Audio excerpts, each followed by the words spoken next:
Welcome guys, today we are talking about the charge phase. Now I absolutely love combat in 40k and there's some crazy little tricks you can do if you fully understand the assault phase, the charge phase. And so today we're focusing purely on the charge phase. And guys, it's all about setting yourself up and it's all about movement. So let's dive straight in and let's see what we're talking about. Welcome guys, it's Andy here from D6 Evolution, and today we are talking about the charge phase. Now, anyone who's new to the channel, we do regular tactics videos helping you improve your 40k game. So, the charge phase. Now guys, I think the assault phase and the charge phase in general, they're probably some of the most complex phases in 40k. There's so many little nuances to it, and if you can master these, you can get such an edge on your opponent, and if you've got a strong combat army, you can really do some crazy things.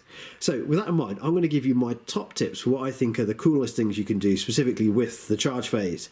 Now, if anyone didn't catch the video I did last week on the pylons, I really suggest you can watch that, because all these videos link together, and just getting a general understanding of some of the ways you can move in both the charge phase and the assault phase will really help with these videos. So I guess the first thing to talk about with the charge phase is how you charge, because a lot of people actually get this wrong. They just roll 2d6 and shuffle all the models forwards, and that's not how you do it, guys. So the only stipulation when you charge for how models move is that the first model you move has to end within an inch of one of the things that you charged. That's it. When you roll those 2d6 and get like an 8 or a 9, you can move the rest of them where the hell you like. And with that in mind, I'm just going to show you a few things you can do with that. So in this example, this horde of Khorne Berserkers. Now, I always seem to use Khorne Berserkers when I'm talking about the combat phase, but I think they're the unit which most embodies the crazy tactics you can do in the assault phase. So these Khorne Berserkers here are going to charge these poor Dark Angel scouts here, who do tend to be the victim of most of my tactics videos. So they're going to charge in. What they're going to do is they're going to aim to charge in, but also at the same time move backwards onto this objective here. So not only are they going to kill these scouts, but they're also going to move in and claim this objective here. So let me show you what I'm going to do. So we rolled a 7 on our dice here, and with this, most of my unit has gone back towards this objective here. So I've now controlled the objective, and the rest of the unit is gone towards the scout squad. So what I'm demonstrating here, guys, is that you don't actually have to go in the direction of the scout squad. You can move away from them. In fact, this is the most freedom you're going to get with movement in all of the assault phase. Because in the rest of your moves, you're going to make your pylons, your consolidates. You have to move towards the closest enemy model. In the charge phase, you've got two stipulations. One, you can't move within an inch of something you didn't charge.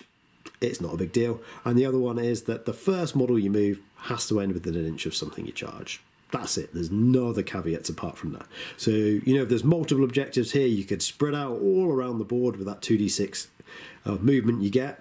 And the other thing you can do, guys, is remember that this is the first step of the whole assault phase. This is how you set yourself up to do those cool little tactics, such as your if you want to pin a unit in combat, you know, if you want to make sure you stay out of heroic intervention ranges, if you want to spread your guys out so you screen a unit, so you block off counter charges from things like custodians and their swooping dives.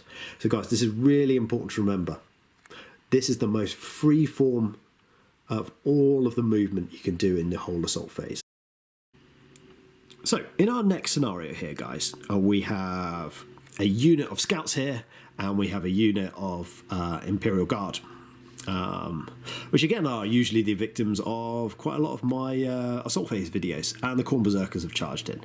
Now the key thing here, guys, is that the Khorne Berserkers are going to go and try and pin this unit of guardsmen in combat. So the thing to remember here, guys, is that you can actually control what units you actually can kill. So the caveats with the charge phase is that you can only fight what you charged, and you can't fight what you didn't charge. Now that actually has its advantages. So in this scenario here, the Khorne Berserkers charged the scout squad. So they've charged in here. So they've one of their models has at least got within an inch, and actually a lot of them have got within an inch. Now over here, I've positioned myself to pin this unit of guardsmen in combat, and I've purposely not charged this unit here because Khorne Berserkers are actually really good at killing infantry. So if I charge both of them, unfortunately I'd probably kill them all. So by not charging this unit and by staying just over an inch away from them, I have effectively, I can't ever kill them. So when I activate this unit, these guys can now pile in to be within an inch, and they're going to base this guy on 3 different sides here. Okay, so that effectively pins this unit in combat. Now these guys, they can't actually attack them because they didn't charge, and obviously the rest of the squad here is going to murder these scouts. So now in my opponent's turn, he can't move out of combat, and he can't shoot this unit of Khorne Berserkers, which will make them very, very happy. So that's one of the key things here, guys, is that you can kill what you charge, and you can't kill what you didn't charge. The other thing to remember here, guys, is that actually it's important when you've got units, particularly units which have multiple activations. So Zangors or Khorne units which can fight twice, your shield captains, for example, or Khorne Berserkers who can naturally do it. Make sure you plan out the things you're actually going to get in combat with. Because remember, guys, you can't kill what you didn't charge.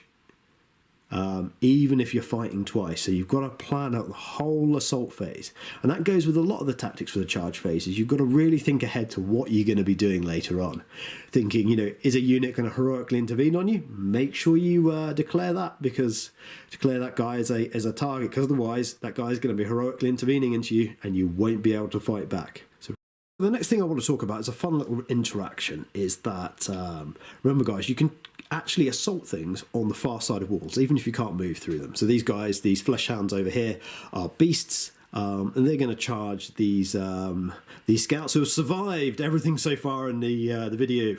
Now, the one thing I noticed when people position things inside buildings, even if they're big buildings, is that they nudge right up to the wall. And guys, usually these walls, they're not a inch thick. So if you position one of your models on the far side of the wall, you're within an inch. So that the rest of your models, they can pile in to be within an inch of that guy. So actually the whole unit here can attack these scouts even though they're on the wrong side of the wall. So that's really, really cool little thing, and it can help just to shorten charge ranges, particularly for units which aren't infantry, which can't just run straight through walls like they're not there. So really, really important little thing. It comes up in most games. And like I say, people love to position their units hard up against walls within an inch of the other side. So in this next example, we have the Dark Angels Plasma Interceptors. So they're facing off against the Khorne Horde still, the Khorne Berserkers, and there's still a lone scout left. What a guy. So in this, guys, this is really to demonstrate that actually keeping your opponent's chaff unit, such as like this last remaining scout, alive till it's the right time to kill him is really good. You can get a lot of benefits from multi-charging units, and let me show you what I mean. So these Khorne Berserkers, they're a couple of inches away from this scout here. They're over 11 inches away from these Plasma Inceptors here. So they really need to kill them this turn, otherwise these guys are going to destroy most of this unit in the next turn. Now just over an 11-inch charge is a tall order. But actually, by declaring both of these as your target, you can roll your dice range, your charge range. You can go as far forward as you can towards this unit of Plasma Inceptors here, and you can make sure there's at least one model touching this lone scout here. Now, guys, I've rolled an 8-inch charge. I've moved my Khorne Berserkers as far forward as possible. They're just over 3 inches away from the Plasma Inceptors here. And there's one guy at the back there, standing by himself, who's in combat with the scouts. So the charge is successful because one model has moved into combat with something that I charged. I've declared both targets. So actually, when I pile in now, I can move these guys 3 inches towards the nearest target, which would be over here. The rest of them would follow in behind. So I get nearly all of this unit here into combat with the Plasma Inceptors. As opposed to if I had killed this scout here in the shooting phase, the charge wouldn't be successful at all, because getting an 11-inch charge, guys, is really unlikely. In this next example, we have our Plasma Inceptors over here, we have a lone cultist here, and we have the Chaos Horde of Berserkers over here. Now, I thought it was time that the Dark Angels got a bit of revenge, so the Dark Angels are going to be doing the attacking this time. So the key here, guys, is that the charge phase and the assault phase itself isn't just about killing things, it's about movement. So here, the plasma inceptors are about sort of 24 inches away. What I'm going to do in my turn is I'm going to move them up to be exactly 18 inches away, which is their range. Right, now that they've done this, they're going to take some pot shots at the Khorne Berserkers over here. Now, they don't want to stay within charge range of these Khorne Berserkers next turn.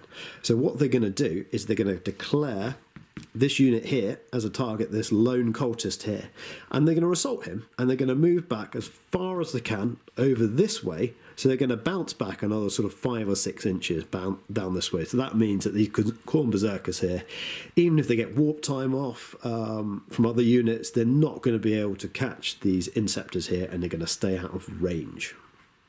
So that's really, really important if you're just trying to jump forwards, get into range, and bounce back out of range again, even out of line of sight. That would be some crazy little Eldar trickery there if you could do that.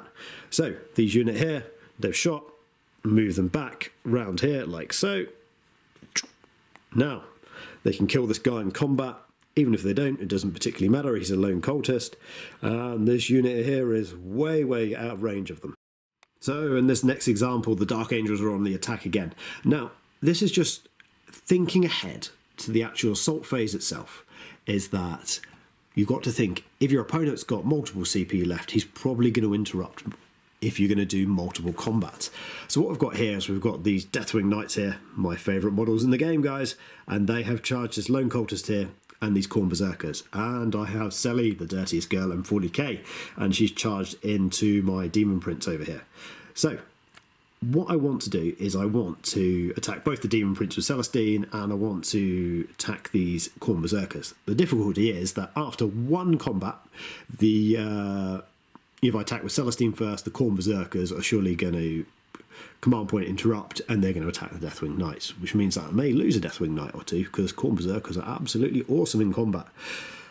So what I've done here to prevent that is I'm planning on using Celestine first. So she's just going to stay within an inch of the Demon Prince. What I've done here is I've charged this lone Chaos Cultist here, and I've kept one of my models within an inch of them. Now, I've kept just outside of an inch of these Khorne Berserkers. Now, because the Khorne Berserkers haven't charged this phase, they can only activate if something's within an inch. So I'll attack with Celestine first. Maybe I'll kill the Demon Prince. I'm feeling pretty lucky today. And then after that, the Khorne Berserkers, they can't interrupt because they're not within an inch. And then all I do is I pile in with my Deathwing Knights, like this, and one of them will obviously have to stay slightly closer to this Chaos Cultist here because he's still the closest unit. However, he's still within an inch of another model. So by doing this, I can now pile in and kill most of the Khorne Berserkers without them getting a chance to swing. So really, really powerful here, guys. And it just goes to illustrate, plan the order of which models are going to fight. So the last thing I want to talk about, guys, and I'm aware that I've talked about a lot in this video, but I think there's so many cool things in this phase. So the last thing I want to talk about is the might of the 25mm base. And this should not be overlooked because this is huge. So particularly Guardsmen come on 25mm bases, and what they've done is they've charged into these Khorne Berserkers here. Now, one positioning like this, how many of them can fight? And this is, guys, some of you are not going to like the answer to this, but they can all fight. So by base to basing this Khorne Berserker here, he's within an inch. Now, 25mm base is less than an inch, so this guy's within an inch. Now, both of this guy here and this guy here are within an inch of someone who's within an inch. So guys, that's it for this tactics video. I absolutely love talking about the charge phase, and I could probably make this video stupidly long if it's not already. Let me know what you think. Let me know if you guys have come up with any other crazy little tactics for the charge phase. I'm aware I've not covered absolutely everything, but I say I try and break these videos down into little bite-sized sort of tactical pieces that you can use rather than trying to do a crazy long video. So if you like what you see, consider subscribing. We've got loads of cool little videos on the YouTube site now, so check out some of those, and I'll see you in the next video, guys.